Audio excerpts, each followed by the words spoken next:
سید الرسل وخاتم الانبیاء والمرسلین وعلى آلہ الطیبین واصحابہ الطاہرین اما بعد فاعوذ باللہ من الشیطان الرجیم بسم اللہ الرحمن الرحیم یا ایہا الذین آمنوا استجیبوا للہ وللرسول اذا دعاکم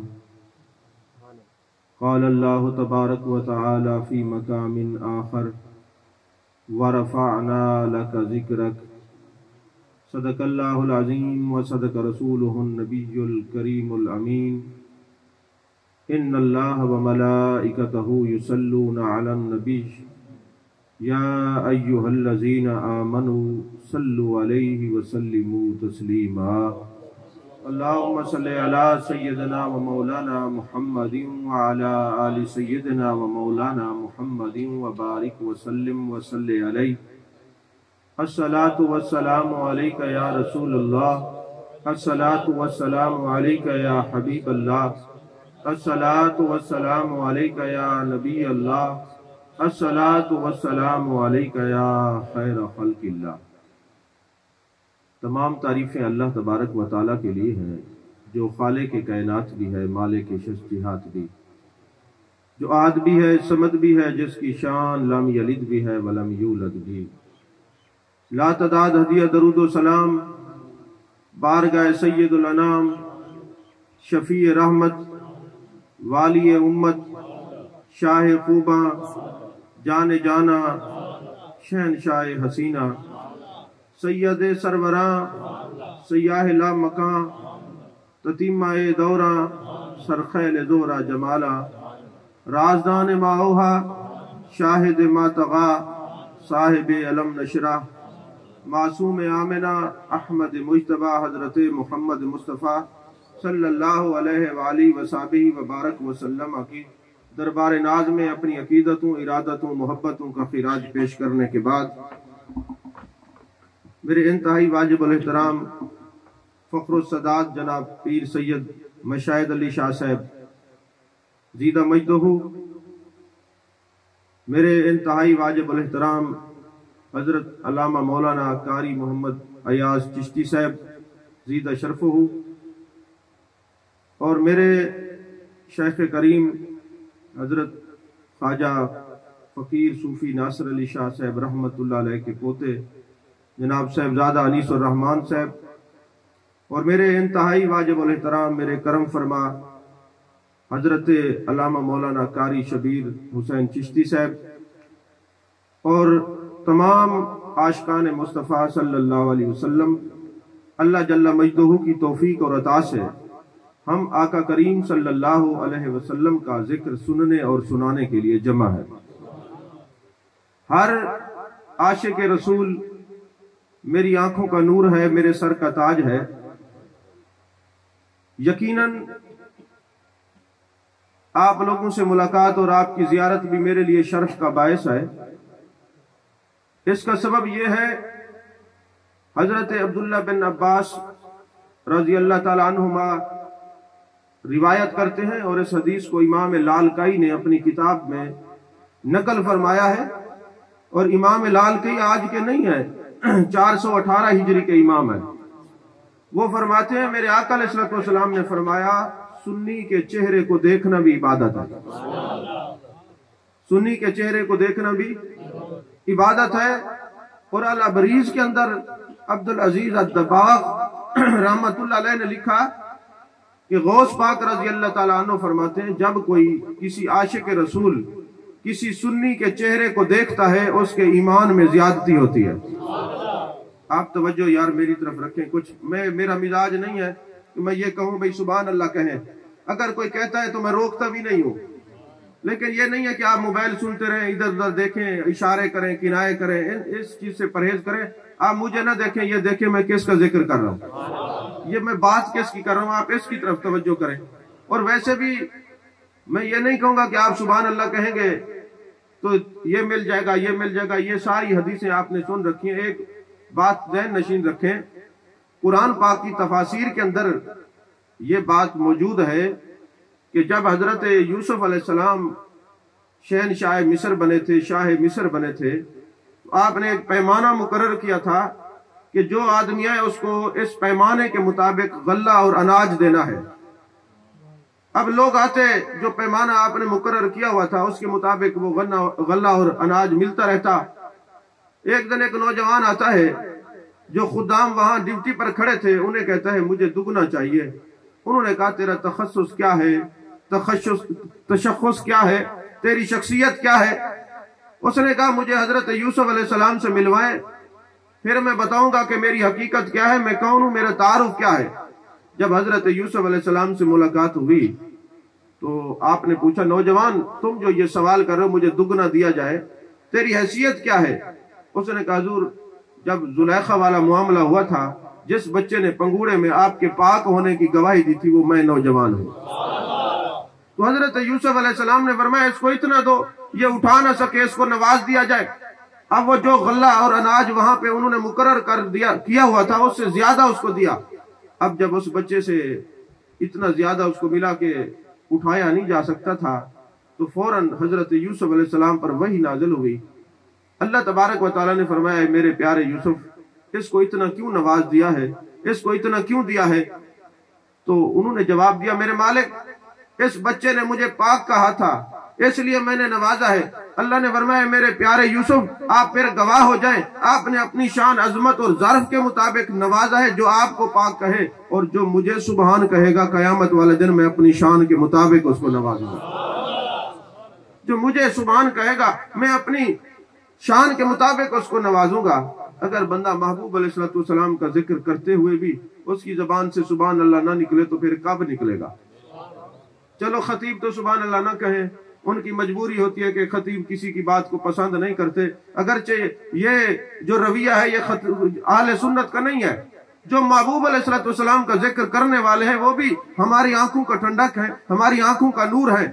تو عزیزان محترم یہ مجالس، یہ محافل اللہ تبارک و تعالیٰ کی توفیق اور عطا سے ہوتی ہیں۔ آج کل تو ایسا سوشل میڈیا کا دجالی فتنہ ہمارے پلے پڑا ہے، ہر بندہ مفتی ہے، ہر بندہ جس کو دیکھ لو وہ کہتے ہیں میں حرف آخر ہوں، میں حرف کل ہوں۔ یہ یاد رکھیں میرے آقا علیہ السلام نے فرمایا من افتى بغیر علم لعنت ملائکۃ السماء والارض، جو بندہ عالم نہ ہو اور جس کو فقہ پر عبور حاصل نہ ہو وہ دین پر گفتگو کرے، فتوے دے، وہ جتنی دیر گفتگو کرتا ہے یا فتوے دیتا ہے زمین آسمان کے فرشتے اس پہ لعنت بھیجتے رہتے ہیں۔ آپ کسی شخصیت کے قول کو نہ دیکھیں۔ میں آپ کو نہیں کہوں گا کہ آپ حضرت فاضل بریلوی رحمت اللہ علیہ کے قول کو دیکھیں، میں یہ نہیں کہوں گا کہ آپ کسی عالم کے قول کو دیکھیں، آپ اپنے محبوب کے فرمان کو دیکھیں، آپ فتاوی شامی کو نہ دیکھیں، آپ فتاوی محبوب ربانی کو دیکھیں۔ میرے آقا علیہ السلام نے فرمایا کہ جو عالم نہ ہو وہ تقریریں کرے، وہ فتوے دے، وہ جتنی دیر گفتگو کرے گا تو زمین آسمان کے فرشتے لعنت بھیجتے رہیں گے۔ تو ظاہر سی بات ہے جس کی گفتگو پہ لعنت پڑتی ہے تو سننے پر کیا رحمت ہوگی؟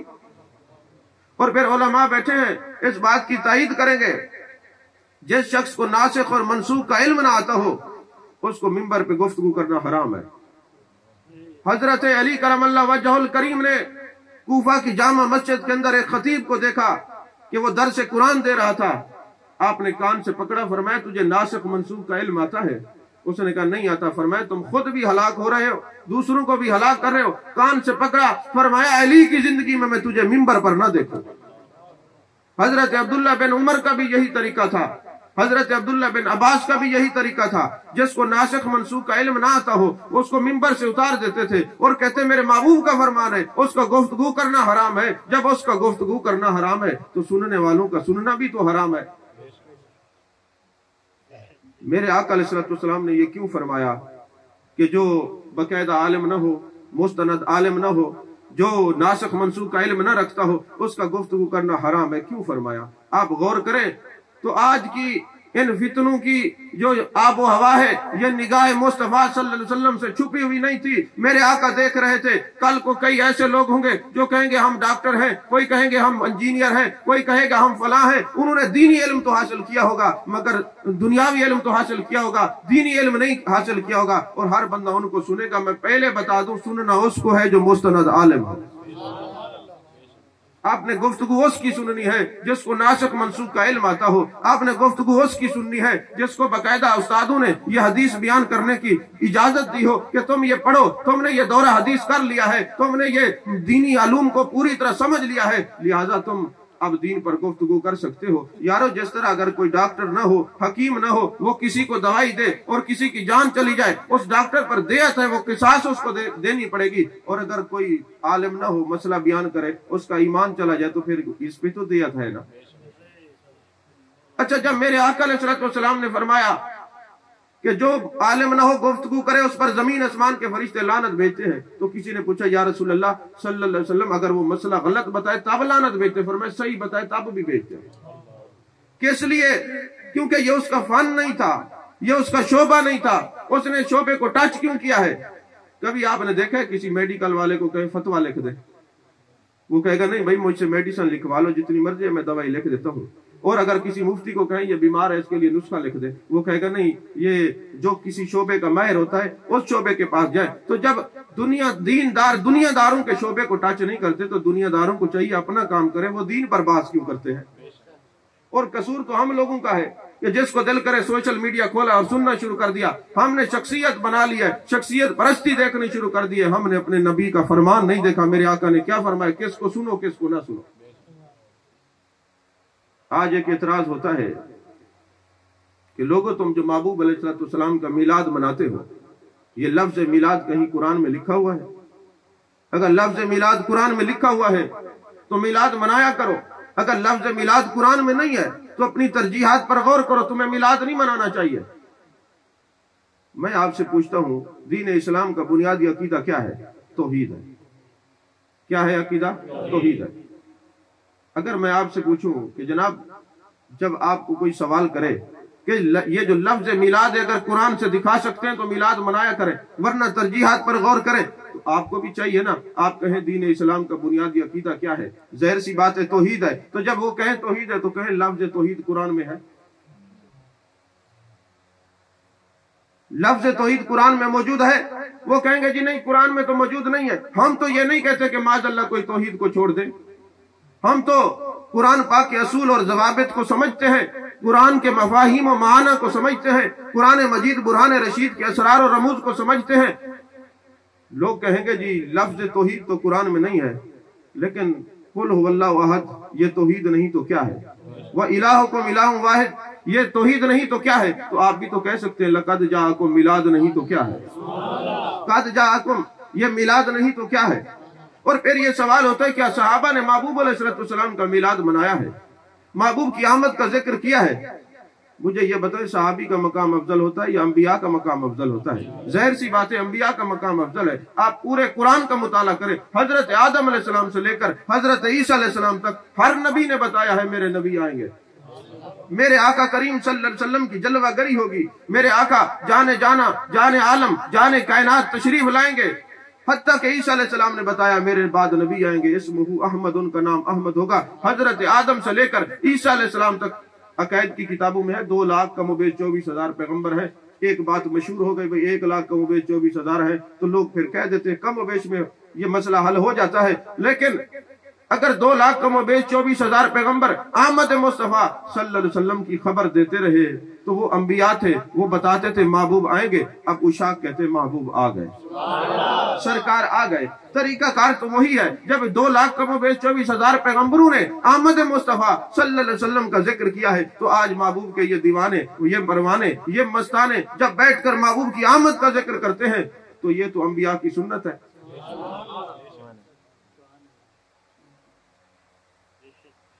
سوال پیدا ہوتا ہے یار یہ جو سجایا جاتا ہے محفلوں کو, گھروں کو سجایا جاتا ہے, یہ کہاں سے لکھا ہوا ہے, کہاں پہ ہے؟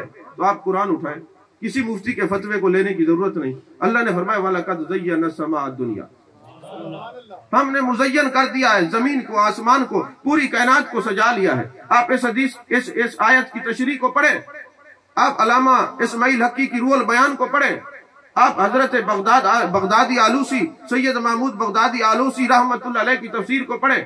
آپ تفسیر حسن بصری پڑھیں، تفاسیر کا مطالعہ کریں، یہ اللہ نے یہ زمین آسمان کو سجایا کس لیے ہے، اس کو سجانے کا مقصد کیا تھا؟ چلو بنانے کا مقصد تو سمجھ آتا ہے، اس کو پھر مزین کرنے کا اور پھر سجانے کا مقصد کیا ہے؟ تو دوستو آپ کو تفاسیر کے اندر پتہ چلے گا۔ اللہ نے فرمایا لولا کا، محبوب اگر آپ نہ ہوتے، لولا کلمہ خلقت الدنیا، محبوب آپ نہ ہوتے یہ میں کائنات نہ بناتا، میں زمین نہ بناتا، میں آسمان نہ بناتا، میں اپنا رب ہونا ظاہر نہ کرتا، یہ ساری کائنات محبوب میں نے آپ کے لیے سجائی ہے۔ خدا اپنے محبوب کی آمد کے لیے کائنات سجاتا ہے، اور جو عاشق محبوب کی آمد کے لیے گھر سجاتا ہے، یہ تو سنت الہیہ ہے اور قرآن سے ثابت ہے۔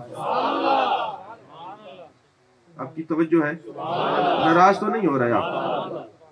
عزیزان محترم، یہ جو محبوب علیہ السلام کے ولادت کی خوشی میں ہم کھانا پکاتے ہیں، لوگ اعتراض کرتے ہیں یہ نہیں کھانا چاہیے۔ میں آپ سے پوچھتا ہوں، کیا شریعت نے ہمیں کنسپٹ یہ نہیں دیا کہ جب تمہارے گھر میں کوئی بچہ پیدا ہو تو اس کا عقیقہ کرنا ہے؟ عقیقہ کس کے لیے ہوتا ہے؟ کول خانی کے لیے ہوتا ہے یا ولادت کے لیے ہوتا ہے؟ اچھا، جب کوئی بچہ پیدا ہوتا ہے حکم یہ ہے کہ 7ویں دن اس کا عقیقہ کرو، 14ویں دن، 21ویں دن، اگر نہیں تو زندگی میں کبھی کر لو، یہ والدین پر گر بھی ہے، یہ سنت ہے۔ تو جب آپ کے گھر میں بچہ پیدا ہو اس کا عقیقہ کریں، اس کا کھانا جائز ہے، تو اپنے بچے کی خوشی میں آپ کھانا کھائیں تو جائز ہے، اور محبوب کی آمد کی خوشی کا کھانا کیسے حرام ہو سکتا ہے؟ صرف وجہ کیا ہے؟ سارے لوگ باقی مذاہب بس اور مسالک کے سوال پوچھتے ہیں اپنے علماء سے، ہمارے لوگ پوچھتے نہیں، قریب نہیں ہوتے۔ میرے آقا کریم صلی اللہ علیہ وسلم کی یہ جو ذکر پاک کی مجالس ہے، اللہ نے فرمایا وَرَفَعْنَا لَكَ ذِكْرَكَ، محبوب ہم نے آپ کی خاطر آپ کا ذکر بلند کیا ہے۔ مفسرین فرماتے ہیں، اللہ فرماتا ہم نے آپ کا ذکر بلند کیا ہے، یہ لاکا آپ کی خاطر کیوں فرمایا؟ فرمایا اس لیے اللہ تبارک و تعالیٰ کی نگاہ علم دیکھ رہی تھی، کل ذکر مصطفیٰ صلی اللہ علیہ وسلم پر لوگ منہ چڑھائیں گے، ان کا عجیب رویہ ہوگا۔ محبوب آپ کو قلب نازنین پہ بوجھ دینے کی ضرورت نہیں ہے، وَرَفَعْنَا لَكَ ذِكْرَكَ، ہم نے آپ کا ذکر بلند کیا۔ اور اگر آپ غور کریں نا تو آپ کو پتہ چلے گا قرآن مجید کی جتنی آیات بینات ہیں نا، اس کے اندر اللہ تعالیٰ نے جب محبوب کا ذکر کیا ہے پہلے اپنا ذکر ضرور کیا ہے، وَرَفَعْنَا لَكَ ذِكْرَكَ وَمَا أَرْسَلْنَاكَ إِلَّا رَحْمَةً لِّلْعَالَمِينَ إِنَّا أَرْسَلْنَاكَ شَاهِدًا سبحان الذي أسرى بعبده۔ یہ جتنی آیات ہیں محبوب کی عظمت کی، شان کی، اللہ نے پہلے اپنا ذکر کیا پھر محبوب کا ذکر کیا ہے۔ اب مفسرین نے اس کی 34 وجوہات بیان کی ہیں کہ اللہ نے پہلے ذکر اپنا کیوں کیا ہے، بعد میں محبوب کا کیوں کیا، ان میں سے 2 میں عرض کرنے لگا۔ ایک تو یہ ہے اللہ تبارک و تعالیٰ نے اس لیے پہلے ذکر کیا ہے کہ جتنے انبیاء آئے ان کے کمالات دیکھ کے، ان کے معجزات دیکھ کے لوگ گمراہ ہو گئے۔ کسی نے کہا معاذ اللہ یہ خدا ہیں، کسی نے کہا خدا کے بیٹے ہیں۔ اللہ تعالیٰ نے اپنا ذکر پہلے لگا کے بتایا، اگر میرا محبوب چاند کے 2 ٹکڑے کر کے دکھائے تو یہ جو معجزہ ہے اللہ کا عطا کردہ ہے۔ اگر یہ انگلیوں سے پانی نکال کے دکھائے، اگر ان کو درخت سجدہ کرے اور درخت سلام پڑھے، اگر دیوار سے سلام پڑھنے کی آواز آئے، اگر جبل احد واجد میں آ جائے، پتھر کلمہ پڑھنے لگے، تو تمہیں اسکیپ ہونے کی ضرورت نہیں ہے۔ تمہیں یہ نہیں کہنا چاہیے یہ معاذ اللہ خدا ہے یا خدا کے بیٹے ہیں۔ میں نے ذکر پہلے اس لیے کیا ہے کہ یہ جو عظمتیں اور شان محبوب دکھا رہے، سبب یہ ہے کہ اللہ نے اس کو عطا کی ہے، اللہ کی ذاتیاں یہ محبوب کو اللہ نے عطا کی ہے۔ تو جب ان کے کمالات دیکھیں تو یہ شان بنانے والے کی طرف آپ کا اشارہ جائے۔ آپ یہ سوچیں یہ اللہ نے اپنے محبوب کو کتنی عظمتوں سے اور شانوں سے نوازا ہے۔ اور دوسری وجہ یہ ہے کہ محبوب ہم نے پہلے ذکر آپ کا اس لیے کیا ہے جب آپ کی کسی چیز کا کوئی انکار کرے، آپ کے ساتھ ساتھ خدا کا بھی منکر ہو جائے۔ کوئی کہے وَرَفَعْنَا لَكَ ذِكْرَكَ، یہ کون کہتا ہے بھائی ذکر کرو، یہ کیوں کرتے ہو تم؟ محبوب کو کب کیوں اور کیسے کا چکر چھوڑ دیں۔ کوئی کچھ کہتا رہے، وَرَفَعْنَا لَكَ ذِكْرَكَ، ہم نے جو آپ کا ذکر بلند کیا ہے تو سبحان الذی اسریٰ بعبدہ، محبوب ہم نے آپ کو معراج کرائی ہے۔ جو منکر معراج ہے اس کا اعتراض آپ پر بعد میں جاتا ہے، خدا پر پہلے جاتا ہے۔ اِنَّا أَرْسَلْنَاكَ شَاهِدًا، محبوب ہم نے آپ کو حاضر ناظر بنا کے بھیجا۔ کوئی کہے ایک شخصیت پوری کائنات میں حاضر ناظر کیسے ہے، تو محبوب یہ دعویٰ آپ کا تو نہیں ہے۔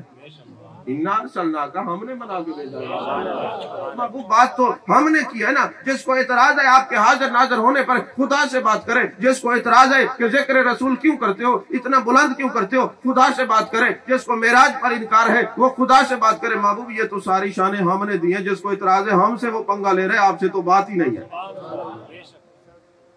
توجہ ہے آپ کی؟ عزیزان محترم، اب دیکھیں نا، اللہ تبارک و تعالیٰ نے فرمایا یا ایھا الذین آمنوا استجیبوا للہ وللرسول، اے ایمان والو جب اللہ اور اس کا رسول بلائے فوراً آ جایا کرو۔ اچھا، یہاں واحد تثنیہ اور جمع کی بات ہے، یہاں تثنیہ ہے، اللہ اور اس کا رسول بلائے، درمیان میں واو ہے۔ اب جو گرامر کے اصول اور ضوابط ہیں اس کے ساتھ تو یہ ہے کہ یہاں ہونا چاہیے دعواکم، لیکن اللہ تبارک و تعالیٰ نے فرمایا پہلے اللہ اور اس کا رسول، دو ذاتوں کا ذکر کیا، تثنیہ ہے، آگے دعواکم، پھر بات جو ہے ایک کی کر دی۔ دعواکم ہونا چاہیے تھا، مفسرین فرماتے دعواکم کیوں نہیں ہے اور دعاکم کیوں ہے؟ فرمایا اللہ یہی بتانا چاہتے ہیں لوگوں میری بلاوا اور میرے محبوب کا بلاوا جدا نہیں ہے، میری چوکٹ اور میرے محبوب کی چوکٹ جدا نہیں ہے، میری اطاعت اور میرے محبوب کی اطاعت جدا نہیں ہے، میری نافرمانی اور محبوب کی نافرمانی جدا نہیں ہے۔ ہم اتباع جو محبوب کی کرتا ہے وہ خدا کی کرتا ہے، جو محبوب کو راضی کرتا ہے وہ اللہ کو راضی کرتا ہے، جو محبوب کی بات کو سنتا ہے وہ اللہ کی بات سنتا ہے۔ اب خدا تو آپ کو بلانے سے رہا، اور جس کو خدا بلاتا ہے وہ واپس بھی نہیں آتا، اور دعا کرے منکرین کو اللہ بلا ہی دے، اور جو جن کو رسول اللہ بلاتے ہیں اپنی زیارت کر کے پھر اپنے علاقے میں واپس بھیج دیتے ہیں، تم نے زیارت کر لیا بجاؤ۔ تو فرمایا اے ایمان والو جب اللہ اور اس کا رسول بلائے جو کچھ بھی کر رہے ہو فوراً آ جاؤ۔ آج ہمارے کچھ لوگوں کا یہ مزاج ہوتا ہے، وہ جب جاتے ہیں نا بیت اللہ شریف میں وہیں پڑے رہتے ہیں، مدینہ جانا نصیب نہیں ہوتا۔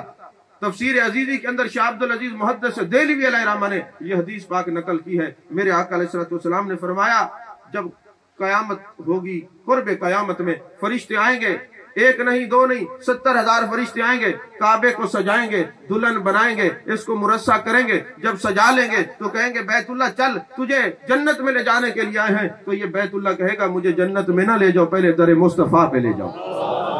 یہی جو کعبہ ہے اس کو دلہن بنا کے اس کو سجا کے فرشتے میرے آقا فرماتے ہیں میرے در مقدس پہ لے آئیں گے، جہاں مواج شریف پہ میرے غلام کھڑے ہو کر مجھے سلام پیش کرتے ہیں، یہ بیت اللہ آئے گا اور مجھے کہے گا السلام علیکہ یا رسول اللہ۔ مزاج اس کا بھی اپنے والا ہے، نہیں سمجھے تو کہے گا السلام علیکہ یا رسول اللہ، تو میں اپنی قبر انور سے جواب دوں گا وعلیکہ السلام یا بیت اللہ۔